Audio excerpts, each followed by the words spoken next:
The courtroom had seen arrogance before, but never anything like the moment Olivia Bradford walked through those double doors as if she were stepping onto a red carpet instead of entering a place where truth mattered. Cameras were already rolling, the audience settling into their seats, expecting another routine civil dispute. But the second Olivia appeared, designer heels clicking, diamond bracelet flashing, and an expression so drenched in entitlement it could have filled the entire room, you could almost feel the atmosphere shift. People didn't just notice her presence. They felt it. The way hot air feels before a storm tears the sky open. She carried herself the way only someone born into political royalty could, chin high, lips curled, eyes radiating the smug certainty of a person who believed the world existed solely for her convenience. Olivia Bradford, age 25, was the only daughter of Governor Charles Bradford, a man powerful enough to make bureaucrats tremble with a single phone call. And Olivia never let anyone forget it.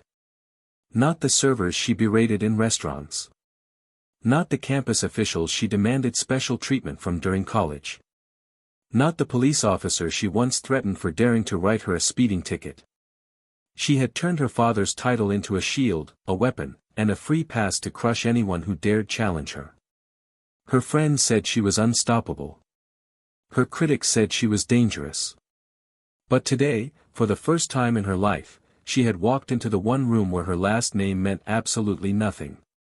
Judge Judy's courtroom. Olivia's smirk grew even wider when she reached the defendant's podium. She glanced around with the kind of superiority born from a lifetime of privilege, pulling out her sleek gold phone, tapping it casually as if she were waiting for a server to bring her champagne instead of facing a lawsuit. She barely acknowledged the plaintiff beside her, Daniel Rivera, a young event manager whose entire life had been upended by one disastrous night. To Olivia, Daniel wasn't a human being. He was a footnote. Someone. A background character in the movie of her life. She treated even the cameras with a dismissive flick of her hair, confident she was about to turn this into a performance that would portray her as the misunderstood daughter of a beloved political figure. The case was simple on paper. Daniel was suing Olivia for $4,500 in damages after she allegedly shoved a waiter, tipped over a rented decorative sculpture at a charity gala, and blamed the staff. Olivia denied everything. She claimed she was the victim of mismanagement, negligence, and, commoner incompetence. Her arrogance didn't just leak out of her, it flooded the entire room. When Daniel tried to adjust his stack of evidence, Olivia rolled her eyes so dramatically several audience members whispered in disbelief. But the true shock came before Judge Judy even spoke her first word. As Judy finished reviewing the initial paperwork, Olivia leaned toward one of the producers and said loud enough for the courtroom mics to catch, "I can't believe I'm wasting my time on this bargain bin show. My father is going to laugh when he hears about this." Judge Judy heard it. Her head lifted slowly, her eyes narrowing just slightly.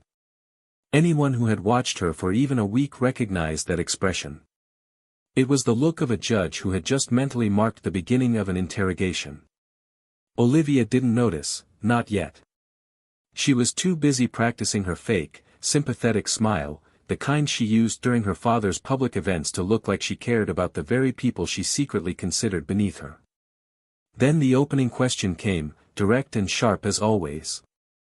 "Ms. Bradford, you're being sued for property damage amounting to $4,500. Tell me what happened." Olivia didn't answer immediately. Instead she gave a soft, irritated laugh and asked, "Before we start, can you tell me how long this will take? I have a meeting scheduled with my father this afternoon." The audience stiffened. Even the bailiff shifted slightly. Everyone knew what was happening, but Olivia clearly didn't. She thought Judge Judy was just another administrator she could bulldoze through sheer arrogance. Judy's voice cut through the room like a blade.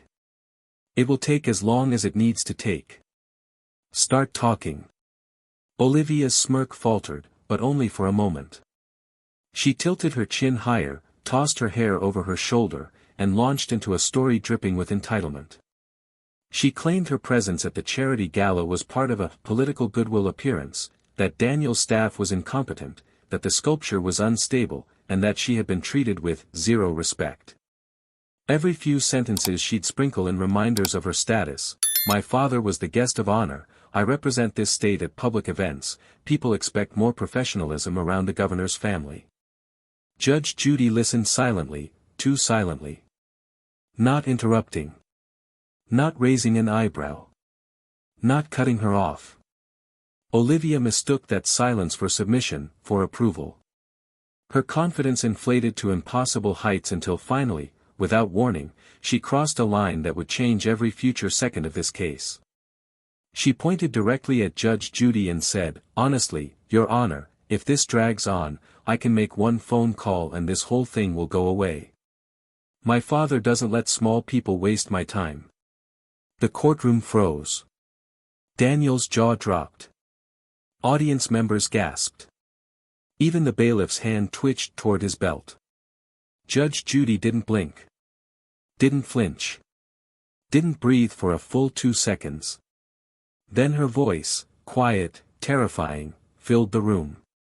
"Is that a threat?" Olivia smiled. "It's a fact." And that was the moment the case stopped being about $4,500. It became a battle between unchecked political entitlement, and the one judge in America who refused to bow to anyone. The moment Olivia Bradford threatened Judge Judy with a phone call, the courtroom transformed into something electric, something dangerous. It wasn't simply silence, it was the kind of deep, suffocating quiet that makes even the air feel aware something irreversible has just happened.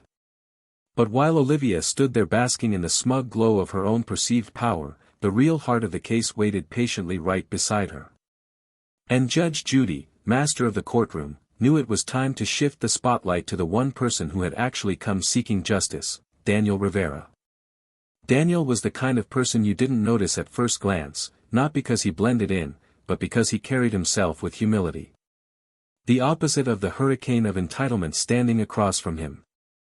He adjusted his tie nervously, cleared his throat, and introduced himself with a politeness so genuine it felt almost foreign next to Olivia's venomous arrogance. He explained that he was 29 years old, the event manager of the State Museum, and that the charity gala in question had been one of the most important nights of his career, an event meant to raise funds for underprivileged students in the community. Judge Judy leaned forward slightly. "Tell me what happened at the gala." Daniel took a breath, gathering the courage that Olivia had already tried to crush. He described the night carefully, painting the picture with the precision of someone desperate to reclaim the truth that had been buried under Olivia's influence. He explained how the staff had been working around the clock for 3 days straight. How volunteers, many of them teenagers hoping for community service hours, had decorated the hall with pride. How artisans from the neighborhood had contributed pieces, including the sculpture Olivia later destroyed, to support the museum's fundraiser. Then he described Olivia's entrance. She had shown up 2 hours late, not because she had other commitments, but because, in her own words, a Bradford does not arrive early to anything. Her father was the headline guest of the evening, but he had prior engagements, so Olivia attended in his place. And from the second she stepped into the hall, everything shifted. She dismissed staff members with a flick of her wrist, treated volunteers like personal assistants, and acted as if the entire event existed solely for her entertainment. The first audience gasp came when Daniel recounted how Olivia had snapped her fingers at the waiter, an older man working a second job to support his family, and said, "Move. You're blocking my lighting." Several people at the gala saw it. Some whispered. But no one dared confront her. That name, Bradford, stopped everyone in their tracks. Judge Judy's expression hardened. Daniel continued. He described the moment Olivia shoved past the same waiter in a rush to greet a group of social media influencers she had invited without permission. Her push had forced the waiter to stumble, sending a tray of champagne glasses crashing to the floor. Olivia didn't apologize. Instead, she laughed, and said, "Well, maybe try hiring people who know how to stand still." The audience in Judy's courtroom was shaking their heads, murmuring under their breath. Olivia, somehow still proud of her behavior, crossed her arms tightly and scoffed. But the worst part was still coming. Daniel described how the rented sculpture, a delicate handcrafted piece made by a young local artist, had been displayed in the center of the hall. It was one of the main auction items, meant to raise funds for the museum's youth programs. Olivia, in her haze of entitlement, had dragged one of her friends toward it to take selfies. Daniel paused here, swallowing hard, emotion choking his voice. She grabbed the sculpture, he said. She grabbed it with one hand, and posed with it. Judge Judy's eyes widened. It slipped, Daniel continued quietly. And when it hit the floor, it shattered into dozens of pieces. The room held its breath. Olivia didn't deny it. She didn't even look ashamed. She simply rolled her eyes and muttered, "It was ugly anyway." Daniel described the moment that followed, the artist's tears, the gasps, the staff scrambling to clean up the shards. And then Olivia, instead of apologizing, instead of taking responsibility, had walked to Daniel, pointed a finger in his face, and said, "You'll build the museum, not me. If you try to blame me, I'll ruin you. My dad funds half your budget." That sentence echoed through the courtroom. Judge Judy's eyes snapped to Olivia with the force of a laser beam. Daniel wasn't finished. He explained how, after the event, he meticulously documented everything: photos, witness statements, the sculpture's appraisal, and security footage. He filed the claim respectfully, without theatrics, without threats. But then Olivia escalated everything. 3 days after the gala, she sent him an email. Daniel's voice cracked as he recited the words. "You will regret this. My father decides what programs get funding. Do not test us." Judge Judy's jaw tightened. Olivia smirked. And then the turn everyone felt coming finally arrived. Judge Judy calmly asked Daniel, "Do you have the security footage?" Daniel nodded. "Yes, Your Honor." Olivia's smirk twitched, just a flicker, but enough to reveal the first fracture in her marble facade of confidence. And that tiny crack. It was the beginning of her entire empire collapsing. Judge Judy had listened to Daniel Rivera with complete focus, not moving, not interrupting, not shifting in her seat. She had the posture of a veteran warrior who had just identified the enemy's weak point. And that enemy, despite her designer outfit and inherited arrogance, was standing right across from her, arms folded, lips curled, convinced she was still winning. Olivia Bradford thought this was a performance. She thought this was about who looked more confident. She thought this was a place where volume and attitude could overpower truth. What she didn't know was that Judge Judy had already done what she did best: homework. The night before the taping, after glancing through the initial documents, Judy saw inconsistencies, timelines that didn't match, claims without supporting evidence, and a written statement from Olivia that was suspiciously defensive for someone who claimed innocence. That wasn't typical of wrongly accused people. That was typical of people building a cover story. Judy ordered her research team to pull background reports, public records, social media activity, and any relevant complaint history related to the defendant. It wasn't something she did with every case. It was something she did when her instincts, the instincts sharpened by decades of reading liars, told her something was very wrong. And when those documents hit her desk, the entire case shifted from civil to historic. Back in the courtroom, Judy turned her attention to Olivia with the slow, deliberate precision of someone preparing to dismantle an entire facade. "Ms. Bradford," she said, voice low, "you testified that you were sober at the gala. Is that correct?" Olivia smirked with the confidence of someone who believed every word she said was automatically the truth. "Yes, Your Honor. Completely sober. I don't drink at public events. It's bad optics." Judge Judy's gaze hardened. That sound alone, a single hum, made Olivia's smile waver. Because Judy reached down, lifted a manila folder labeled Bradford, evidence, and opened it like it contained a detonator. "Funny," Judy said, pulling out printed stills, "because the security footage from the museum shows you consuming alcohol 7 times in under 2 hours. The audience gasped. Daniel's eyes widened. Olivia's face drained of confidence faster than a punctured tire. Judy held up the first still, Olivia laughing with a glass in each hand. The second, Olivia clinking drinks with her friends. The third, Olivia downing a shot at the bar, something she claimed she never did. Would you like to revise your statement? Judy asked. Olivia stammered, I wasn't drunk. Everyone drinks socially. Not what you testified, Judy shot back.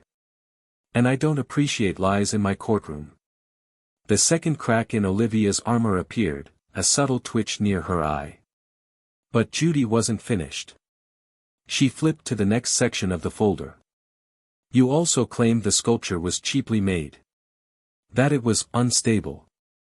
That it was already cracked. Correct? Yes, Olivia said quickly, clinging to her earlier narrative like a lifeline. Judy lifted an official appraisal document. This sculpture was valued at $4,500. Handcrafted by a local artist. Inspected before the event. No damage. No instability. Certified in writing. Silence. Would you like to revise that lie as well? Judy asked. Olivia swallowed hard but stayed silent. Her silence was its own confession. The audience waited for Judy to continue, sensing they were watching something historic, a complete stripping down of privilege. But Judy wasn't just dismantling Olivia's lies. She was building toward something much bigger. Judy set the appraisal aside and pulled out one last piece of evidence, a printed screenshot of a text message. She held it up between two fingers as if it were toxic. Now, Ms. Bradford, let's discuss this. Olivia blinked. What is that? This, Judy said slowly, is a message you sent 2 minutes after destroying the sculpture. She read it aloud, her voice echoing across the courtroom. If they try anything, I'll use my dad to shut them down. The courtroom erupted, gasps, whispers, a ripple of disbelief. Even the bailiff raised his eyebrows. Olivia froze. Completely. Her face twisted into panic, shock, and disbelief all at once, like someone realizing the parachute they trusted was sewn by a drunk tailor. That's, taken out of context, she tried to claim. Judy slammed the paper down. There is no context in which that message is acceptable. Olivia's mouth opened but nothing came out. A lifetime of inherited power had not prepared her for someone she could not intimidate, someone who saw through every manipulative tactic she had ever used. Judge Judy leaned forward, voice turning lethal. You thought dropping your father's name would protect you. You thought influence was a free pass. You thought the rules applied to everyone except you. Then Judy delivered the line that would later be quoted in news articles, reaction videos, and legal forums for months. So go ahead, Ms. Bradford. Call him. Make the call. I'll wait. The courtroom inhaled sharply. Olivia's hand trembled as she slowly lifted her phone. She looked around, waiting for someone, anyone, to stop her. But no one moved. Not Daniel. Not the audience. Not the bailiff. This was the moment her privilege crashed into an immovable wall. She pressed the call button. It rang. Once. Twice. 3 times. Then. Olivia, a stern male voice answered. It was Governor Charles Bradford. And the next 60 seconds would flip the entire case upside down. The moment Olivia pressed the phone to her ear, the air inside the courtroom tightened like a wire pulled to snapping point. Every person in that room, every audience member, every staffer, even the bailiff, leaned forward instinctively, sensing they were witnessing a moment that would go down in Judge Judy history. Olivia's arrogance, which had carried her effortlessly through every confrontation of her privileged life, began to crumble the second her father's voice echoed through the courtroom speakers, because she had made the grave mistake of putting the governor in the middle of a legal dispute he knew nothing about. Olivia. Why are you calling me during a hearing? His voice said, sharp, impatient, the tone of a man with 1,000 responsibilities and no tolerance for foolishness. Olivia straightened like she suddenly had something to prove. Daddy, she's being unfair to me, she said, pitching her voice into the familiar whine she'd used since childhood to get out of consequences. This judge is mistreating me. You need to fix this. For the second time that afternoon, the courtroom went silent. Not soft silence. Not uneasy silence. The kind of silence people remember decades later when describing the moment arrogance detonated a life. Judge Judy didn't flinch. She didn't move. She simply crossed her arms and waited like a lion watching a wounded animal crawl into her territory. The call echoed through the courtroom speakers, and the governor's confusion turned into something closer to dread. Olivia, he said slowly, tell me you did not put me on speakerphone in a courtroom. Olivia blinked, thrown off. Well, yes, but, are you out of your mind? The governor snapped, his voice rising so fast the bailiff actually turned his head toward the speaker.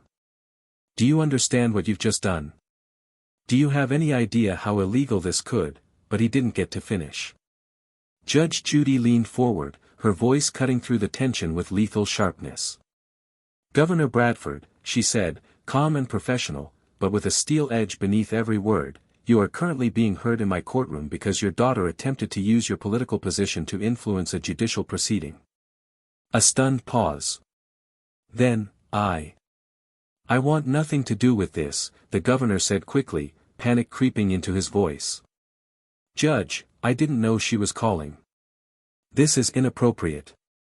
I apologize. Judy cut him off. We'll address your daughter's actions directly. You may disconnect now. The governor didn't hesitate. The call ended with an abrupt click that echoed like a gunshot. And in that moment, Olivia's entire world collapsed. Because instead of backing her, instead of saving her, instead of preserving the privilege she'd always leaned on, her father had abandoned her, publicly, unmistakably, leaving her standing alone in front of a judge who had zero tolerance for corruption. Olivia's face went pale. Not embarrassed pale. Not worried pale. The pale of someone realizing, for the very first time, that consequences had finally found her. So, Judge Judy said, her voice low and devastatingly crisp, that was your emergency call. That was the lifeline you were so certain would save you. Olivia's lips trembled.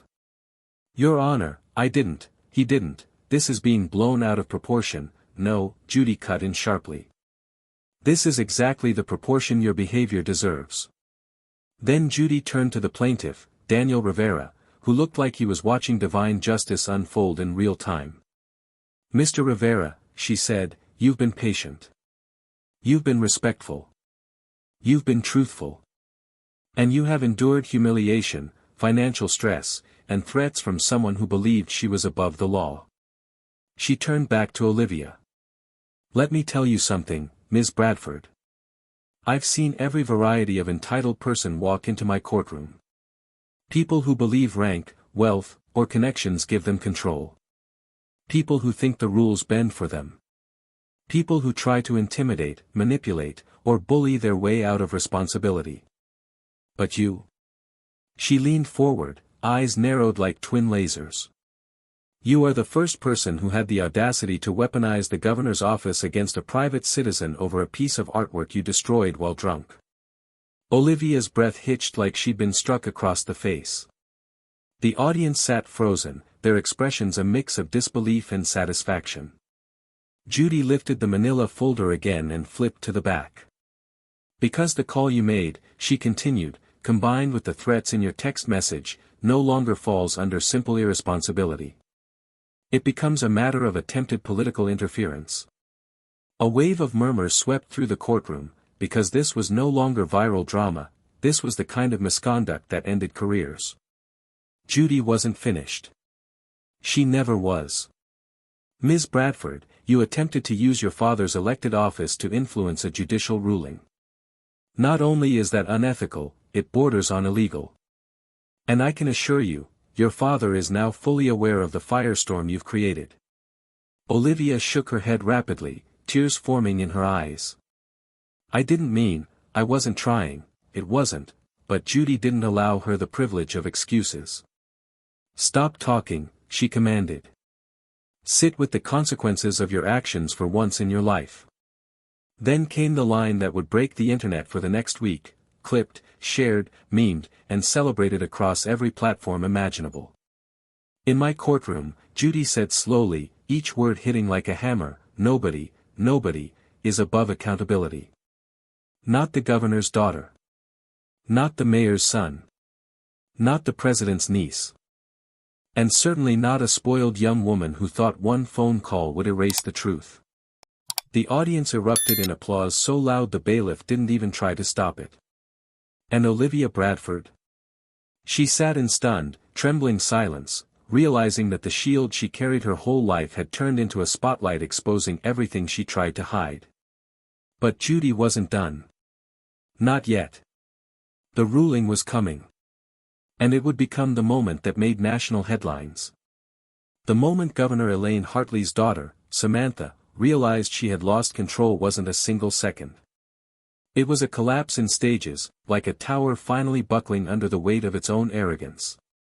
It began with the stillness in Judge Judy's eyes, that terrifying, icy stillness that said, "You have gone too far, and the consequences are now inevitable." Samantha could feel the panic rising in her throat, but she still tried to keep her jaw lifted, still tried to maintain that air of superiority she had carried into the courtroom.